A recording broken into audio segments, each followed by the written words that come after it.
പിതാവിൻ്റെയും പുത്രൻ്റെയും പരിശുദ്ധാത്മാവിൻ്റെയും നാമത്തിൽ ആമേൻ. എൻ്റെ പ്രിയപ്പെട്ടവർ, ഇന്ന് ജൂലൈ 2-ാം തീയതി വ്യാഴാഴ്ച. അമ്മേ പരിശുദ്ധ അമ്മേ, അമ്മേ പരിശുദ്ധമേ, ദൈവമാതാവേ, കൃപാസനത്തിലൂടെ ഞങ്ങളുടെ ദേശത്തിനും അമ്മ മധ്യസ്ഥം തേടി തന്ന എല്ലാ അനുഗ്രഹങ്ങൾക്കും കൃപകൾക്കും ഞങ്ങളിപ്പോൾ ഹൃദയം നിറഞ്ഞ നന്ദി പറയുന്നു.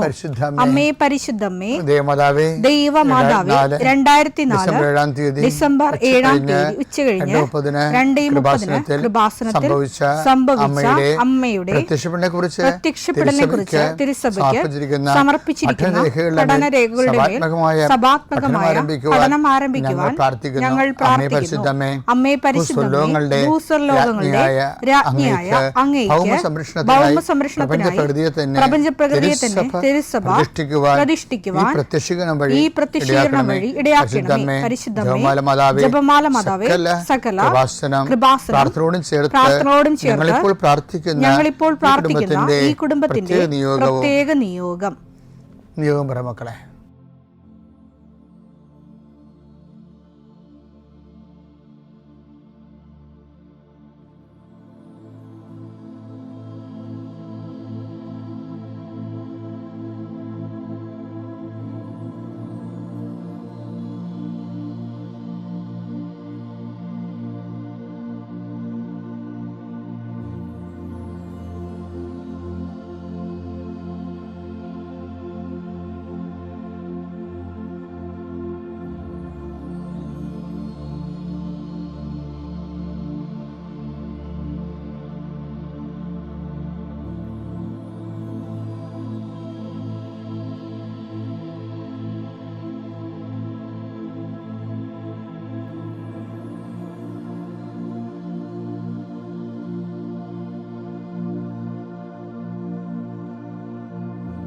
അമ്മയുടെ പ്രത്യക്ഷീകരണത്തിന്റെ ഈ അനുഗ്രഹവേളയിൽ ഞങ്ങൾക്ക് സാധിച്ചു തരുവാൻ കനിയണമേ. ആമേൻ. വിശ്വാസ പ്രമാണം.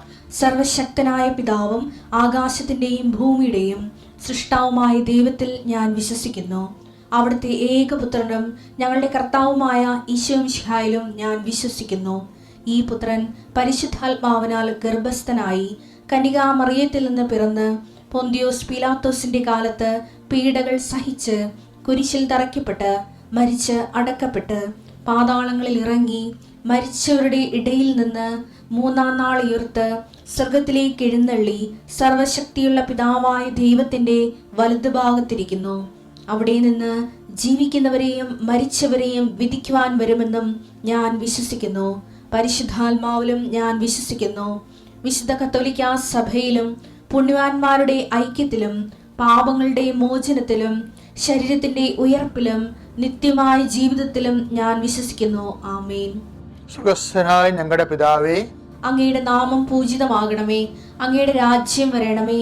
അങ്ങയുടെ തിരുമനസ് സ്വർഗത്തിലെ പോലെ ഭൂമിയിലും ആകണമേ. അന്നു വേണ്ടുന്ന ആഹാരം ഇന്ന് ഞങ്ങൾക്ക് തരണമേ. ഞങ്ങളോട് തെറ്റ് ചെയ്യുന്നവരോട് ഞങ്ങൾ ക്ഷമിക്കുന്നത് പോലെ ഞങ്ങളുടെ തെറ്റുകൾ ഞങ്ങളോടും ക്ഷമിക്കണമേ. ഞങ്ങളെ പ്രലോഭനത്തിൽ ഉൾപ്പെടുത്തരുതേ, തിന്മയിൽ ഞങ്ങൾ രക്ഷിക്കണമേ. ആമേൻ. നന്മ നിറഞ്ഞ മറിയമേ, സ്വസ്തി. കർത്താവ് അങ്ങയുടെ കൂടെ സ്ത്രീകളിൽ അങ്ങ് അനുഗ്രഹിക്കപ്പെട്ടവളാകുന്നു. അങ്ങയുടെ ഉദരത്തിൻ ഫലമായി ഈശോ അനുഗ്രഹിക്കപ്പെട്ടവനാകുന്നു. പരിശുദ്ധ മറിയമേ, തമ്പുരാന്റെ അമ്മേ, പാപികളായ ഞങ്ങൾക്ക് വേണ്ടി ഇപ്പോഴും ഞങ്ങളുടെ മരണസമയത്തും തമ്പുരാനോട് അപേക്ഷിക്കണമേ. ആമേൻ. കർത്താവേ, നിന്റെ ഉന്നതമായ നാമത്തിന് സ്തോത്രം ചെയ്യും. കർത്താവേ, നിന്റെ വിശുദ്ധ പൗരോഹിത്യത്തെ മഹത്വപ്പെടുത്തണമേ. കർത്താവെ, സഭയിലുള്ള സാന്നിധ്യം പ്രകടമാക്കണം. 40 വർഷം ഞാൻ അർപ്പിച്ച കൃപാന്റെ യുഗതിയാണ്. കൃപാസ്ഥാനത്താറെ ജീവനോടെ പ്രത്യക്ഷപ്പെട്ട മാതാവിന്റെ മാധ്യസ്ഥ ഇന്ന് അങ്ങയുടെ മക്കളെ പ്രാർത്ഥന കൂടുന്ന എല്ലാ മക്കൾക്ക് വേണ്ടി പ്രാർത്ഥിക്കുകയാണ്. കർത്താവ്, കിടപ്പായിപ്പോയവർ, ഇങ്ങനെ ഒരു ആരോഗ്യമുണ്ട് പക്ഷെ കിടന്നു പോയവർ, ചിലപ്പോൾ അപകടം ഉണ്ടായി കിടന്നു പോയവർ, കർത്താവെ, പ്രഷർ വന്ന് കിടന്നു പോയവർ, കർത്താവിൻ്റെ തിരുമുറുവാർന്ന വലതുകരം ആണിപ്പെടുതാടുന്ന അത്ഭുതകരം ആ കിടന്നുപോയ മക്കളുടെ മേൽ ശരീരത്തിൽ തലയ്ക്കപ്പെടട്ടെ. യേശുക്രിസ്തു ഉന്നതമായ നാമത്തിൽ നീ സൗഖ്യം പ്രാപിക്കട്ടെ എന്ന് കൽപ്പിക്കുന്നു. കർത്താവേ, പടലപ്പിണക്കങ്ങളും തൊഴുത്തിൽ കുത്തുമൂലം കുടുംബത്തിൽ കലഹവും കോലാഹലങ്ങളും സമാധാനം നഷ്ടപ്പെട്ട കുടുംബങ്ങൾ, ഏത് ഭവനത്തിൽ പ്രവേശിക്കുമ്പോഴും ആ ഭവന സമാധാനം ആശംസിക്കണം. സമാധാന ദൂതൻ അവിടെ ഉണ്ടെങ്കിൽ നിൻ്റെ സമാധാനം ഭരിക്കും. കർത്താവേ, അടിയൻ്റെ പ്രാർത്ഥന കൊണ്ടും അമ്മയുടെ പ്രത്യക്ഷീകരണം കൊണ്ടും കർത്താവേ, ആ കുടുംബങ്ങൾക്ക് സമാധാനം ഉണ്ടാകണമെന്ന് പ്രാർത്ഥിക്കുന്നു.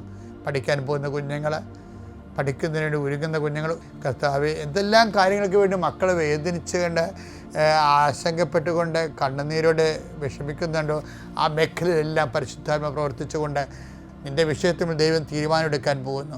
കർത്താവിൻ്റെ മുമ്പിൽ നീ ജാഗ്രതയോടെ പെരുമാറുക. കർത്താവെ, അകലം വിട്ടുപോകുന്നവർ, രാജ്യം വിട്ടുപോകുന്നവർ, വീട് വിട്ടുപോകുന്നവർ, ഞങ്ങൾ കണ്ണുമ്പിൽ നിന്ന് മറയുന്നവർ കർത്താവിൻ്റെ കൃപയാൽ നിറക്കപ്പെടട്ടെ എന്ന് പ്രാർത്ഥിക്കുന്നു. എൻ്റെ കർത്താവെ, ജോലിയില്ലാത്തതിൻ്റെ പേരിൽ വിസ പുതുക്കാത്തതിൻ്റെ പേരിലും യാത്രയ്ക്ക് നാട്ടിലേക്ക് വരാൻ പറ്റാത്തതിൻ്റെ പേരിലും തിരിച്ചു പോകാൻ പറ്റാത്തതിൻ്റെ പേരിലൊക്കെ കുടുങ്ങി കിടക്കുന്നവർ, എൻ്റെ കർത്താവിൻ്റെതുമായ എന്തെങ്കിലും ബന്ധനങ്ങളെ ഞാൻ അർപ്പിച്ച 40 വർഷത്തെ ബലിയുടെ ശക്തിയാൽ ബന്ധിക്കുന്നു, അഴിച്ചു മാറ്റുന്നു. കർത്താവിൻ്റെ കരുണ നിന്നെ ആവശ്യിക്കുകയും നീ വിടുതൽ പ്രാപിക്കുകയും ചെയ്യട്ടെ. I command you in the name of Jesus Christ, you be healed and delivered. എൻ്റെ പ്രിയപ്പെട്ടവരെ, ദുഷ്ടഭൃത്യ, നിന്നോട് ഞാൻ ക്ഷമിച്ചതുപോലെ നീയും അവനോട് ക്ഷമിക്കേണ്ടതായിരുന്നില്ലേ? അർഹത നഷ്ടപ്പെടുത്തി കണ്ട ഒരാൾ. ആ വചനം എടുത്തേ. മത്തായിയുടെ സുവിശേഷം 18-ാം അധ്യായം 23 മുതലുള്ള തിരുവചനം. മത്തായി 18-23 വചനങ്ങൾ. സ്വർഗ്ഗരാജ്യം സേവകന്മാരുടെ കണക്ക് തീർക്കാൻ ആഗ്രഹിച്ച ഒരു രാജാവിന് സദൃശമാണ്. കണക്ക് തീർക്കാൻ ആരംഭിച്ചു 10,000 താലന്ത് കടപ്പെട്ടു. 10,000 താലന്ത് കടപ്പെടുന്ന ഒരുവൻ അവർ അവന്റെ മുമ്പിൽ കൊണ്ടുവന്നു. അവന് അത് വീട്ടാൻ നിർവാഹമില്ലായിരുന്നു. അവനെയും ഭാര്യയെയും മക്കളെയും അവന്റെ സമസ്ത വസ്തുക്കളും വിറ്റ് കടം വീട്ടാൻ യജമാനൻ കൽപ്പിച്ചു. അപ്പോൾ സേവകൻ വീണ് നമസ്കരിച്ചുകൊണ്ട് പറഞ്ഞു, അപ്പോൾ എന്നോട് ക്ഷമിക്കണം, എല്ലാം തന്നു വിട്ടിക്കൊള്ളാം. ആ സേവകന്റെ യജമാനൻ മനസ്സലിഞ്ഞ് അവനെ വിട്ടയക്കുകയും അപ്പോൾ അവന് കടം ഇളച്ചു കിട്ടി, അർഹത കിട്ടി. അടുത്ത വചനം എന്താ? അവൻ പുറത്തിറങ്ങിയപ്പോൾ ഈ അർഹത ഇവൻ കളയുന്നുണ്ട് പിന്നീട്. അതാണ് വിഷയം. ഓക്കെ, അർഹത പലർക്കും കിട്ടും, പക്ഷെ കൈയിരിപ്പ് കാരണം അർഹത അവർ കളഞ്ഞെടുക്കും. അവൻ പുറത്തിറങ്ങിയപ്പോൾ തനിക്ക് 100 ദനാറ നൽകാൻ, അത് നിസ്സാര കാശാണ്, 100 ദനാറ തരാനുണ്ടായിരുന്ന തന്റെ സഹസേവകൻ ഒരുവനെ കണ്ടുമുട്ടി. അവന്റെ കഴുത്ത് പിടിച്ച് ഞെരിച്ച് കൊണ്ട് അവൻ പറഞ്ഞു, എനിക്ക് തരാനുള്ളത് തന്നു തീർക്കുക. മറ്റേ താലന്താണ് 10,000 സ്വർണ്ണമാണ്, ഇത് വെള്ളി നാണയമാണിത്. 10 വില കുറവാണ്, 100 വെള്ളി നാണയം. അത് തരാത്തവൻ്റെ കഴുത്തിന് ഇവൻ ഈ 10,000 താലന്ത് ഇളച്ച് കിട്ടിയവനെ, 10,000 സ്വർണ്ണ നാണയങ്ങൾ ഇളച്ച് കിട്ടിയവൻ 100 വെള്ളി നാണയക്കാരൻ എൻ്റെ കടക്കാരെ കണ്ടപ്പോൾ അവൻ്റെ കഴുത്ത് പിടിച്ച് തിരിച്ച്. അപ്പോൾ ഈ കയ്യിരിപ്പാണേ. അപ്പോഴുടനെ മറ്റുള്ളവർ വന്ന് രാജാവിനോട് പറയും, നമ്മൾ അങ്ങ് സമക്ഷത്തുനിന്ന് ദയവുണ്ടായി അവൻ്റെ 10,000 താലന്ത് ഇളച്ച് കിട്ടില്ലേ? അതെ, കൊടുത്തു. അവൻ പുറത്തിറങ്ങിയപ്പോൾ അവന് 100 വെള്ളി നാണയം തരാനുണ്ടായിരുന്നു, അവൻ്റെ കഴുത്ത് തിരിച്ചെന്ന് പറയും.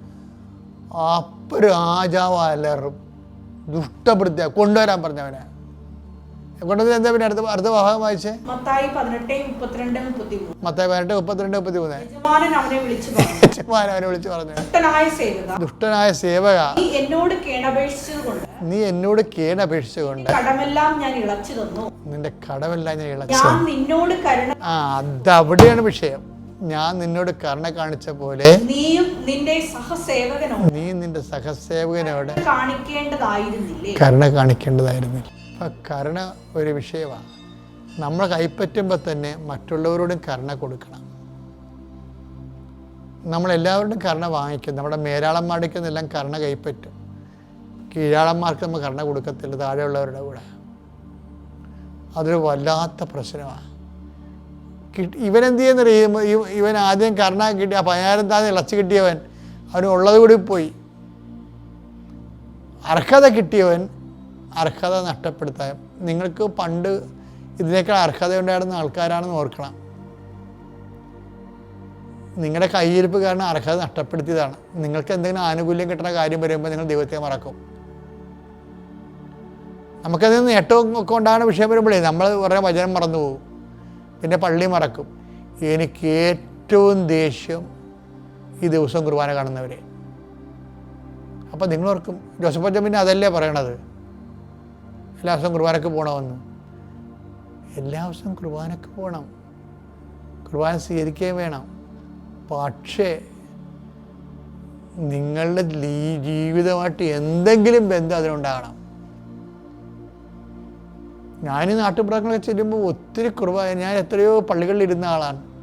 അയ്യോ, എനിക്ക് ഈ ഓസ്തി മുറിച്ച് കപ്പേരുണ്ടല്ലോ, കപ്പേര് അവിടെ നിന്ന് ഒരു മെഷീൻ എടുത്തിട്ട് ഈ ഓസ്തി എല്ലാം ഇങ്ങനെ ഇരുന്നുകൊണ്ട് ഒറ്റയ്ക്ക് ഇരുന്നുകൊണ്ട് ഇങ്ങനെ ഓസ്തി, ചെറിയ ഓസ്തി, ഒരു വലിയ ഓസ്തിയാണ് നമുക്ക് കിട്ടണത്. അതിൽ നിന്ന് ചെറുതും വലുതുമൊക്കെ വെട്ടിയെടുക്കണം, വലുതിനെ വെട്ടിയെടുക്കണം, പിന്നെ ചെറിയ ബാക്കിയുള്ളതാണ് നമ്മൾ ചെറിയ ഓസ്തി ഉണ്ടാക്കിയിട്ട് കപ്പേര് ഇങ്ങനെ കൂട്ടി കൂട്ടി വെക്കും. ഇത് കാണുമ്പോൾ എനിക്ക് ചിരിയും വരും ദേഷ്യവും വരും. എന്താണ്, എത്രയോ കാപട്യം പിടിച്ച ആൾക്കാരുടെ ഉള്ളിൽ കർത്താവ് ചെന്നടങ്ങേണ്ട സംഭവമാണിത്. അത് ഭയങ്കര സങ്കടകരമായി. ഇന്നത്തെ സഭയിൽ ഏറ്റവും സങ്കടകരമായ ആൾക്കാർ ഡെയിലി കമ്മ്യൂണിക്കൻ്റാണ്, ദിവസം കുർബാന സ്വീകരിക്കുന്നവർ. അവർ സൂക്ഷിച്ചില്ലെങ്കിൽ അവർ ആ പണി വരുന്നുണ്ട്. എന്താ പ്രശ്നം വെച്ചാൽ നിങ്ങൾക്ക് അറിയത്തില്ല നിങ്ങൾ എന്താണ് പാനം ചെയ്യണത്, ഭക്ഷിക്കണമെന്ന്. ബൈബിൾ പറയണത് ശിക്ഷാവിധി എന്നാണ് പറയണത്. ആ വചനെടുത്തേ, 1 കൊരിന്തോസ് 11:29. 1 കൊരിന്തോസ് 11:29. എന്തുകൊണ്ടെന്നാൽ ശരീരത്തെ വിവേചിച്ചറിയാതെ ഭക്ഷിക്കുകയും പാനം ചെയ്യുകയും ചെയ്യുന്നവൻ തന്റെ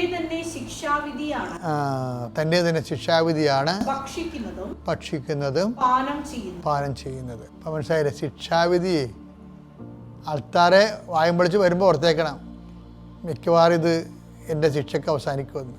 അങ്ങനെ മനസ്സ് പറഞ്ഞാൽ പിന്നെ സ്വീകരിക്കരുത് നിങ്ങൾ. കാര്യം ദിവ്യകുർബാന എന്ന് പറയുമ്പോൾ നമ്മൾക്ക് പണ്ടൊരു വിശുദ്ധനുണ്ടായിരുന്നു, എനിക്ക് എപ്പോഴും എനിക്ക് ഇഷ്ടമുള്ള ആളയാൾ. അയാൾക്ക് 8 കിലോമീറ്റർ 8 മൈൽ നടക്കണം അങ്ങേരുടെ ഫാക്ടറി ജോലി ചെയ്യണം. അപ്പോൾ ഒരു ചോറ്റുപാത്രത്തിൽ ചപ്പാത്തിയും കൊണ്ട് പുള്ളി ഓടാതെ എത്തത്തില്ല അവിടെ വരെ. പുള്ളിക്ക് ഭയങ്കര ഇഷ്ടമാണ് കുർബാന കൂടുന്നത്. പിന്നെ കുർബാനയുടെ സമയമാകുമ്പോൾ പുള്ളി പോണ സമയത്ത് പോയ വഴി പള്ളിയുണ്ട്, പക്ഷേ പള്ളി അടച്ചു പോകും. പുള്ളിക്ക് സങ്കടമാണ് കർത്താവിനെ കാണാൻ പറ്റാത്ത. അപ്പോൾ ഉടനെ അടക്കണ പള്ളിന് ഓട്ടത്തിൽ ഈ പാത്രവും കയറ്റി പിടിച്ചുകൊണ്ട് 2 മുട്ടും ദാനവാതിലെ. എന്നിട്ട് പറയും, കർത്താവ് മാട്ടും വന്നു കേട്ടാ, മാട്ടിന് സമയമില്ലെന്ന് എനിക്കറിയാമില്ല, മാട്ടും പോണ്. എനിക്ക് ഭയങ്കര ഇഷ്ടമാണത് കേൾക്കണത്. എന്ന് വെച്ചാൽ അങ്ങനെ പോയി ആ മനുഷ്യൻ വിശുദ്ധ മാട്ടിനായി. അപ്പം ദിവ്യകുർബാന ചുമ്മാ ഒരു 1/2 കിലോമീറ്റർ അകലെ നിന്ന് അടച്ചിട്ട പള്ളിയുടെ പുറത്ത് നിന്ന് നമുക്ക് വിശുദ്ധരാകാൻ പറ്റൂ. ആ സ്ഥലത്താണ് നീ ദിവസവും പോയി കുർബാന സ്വീകരിച്ച്. ഉടമ്പടിയിലെ മെയിൻ സംഭവം കുർബാന സ്വീകരണം തന്നെയാണ്, ഒരു കാര്യം. പക്ഷേ എപ്പോഴും ഓർത്തേക്കണം, അത് പറഞ്ഞ് നമുക്ക് അർഹത ഇല്ലാത്തതാണെങ്കിൽ നമ്മൾ സ്വീകരിക്കരുത്. അതെപ്പോഴും ഓർത്തേക്കണം, അർഹത ഉണ്ടാക്കിയെടുക്കണം നമ്മൾ.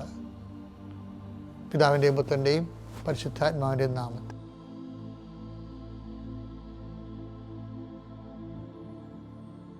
അത്യപൂർവ ദൈവാനുഭവങ്ങൾ ഇനി നിങ്ങൾക്കും സ്വന്തം. ഈ യൂട്യൂബ് ചാനൽ ഇതുവരെ സബ്സ്ക്രൈബ് ചെയ്തിട്ടില്ലെങ്കിൽ ഇപ്പോൾ തന്നെ സബ്സ്ക്രൈബ് ചെയ്യുക. ഈ വീഡിയോ ഇപ്പോൾ തന്നെ നിങ്ങളുടെ സുഹൃത്തുക്കൾക്ക് ഷെയർ ചെയ്തുകൊണ്ട് കർത്താവിൻ്റെ പ്രേക്ഷിതരാകുക.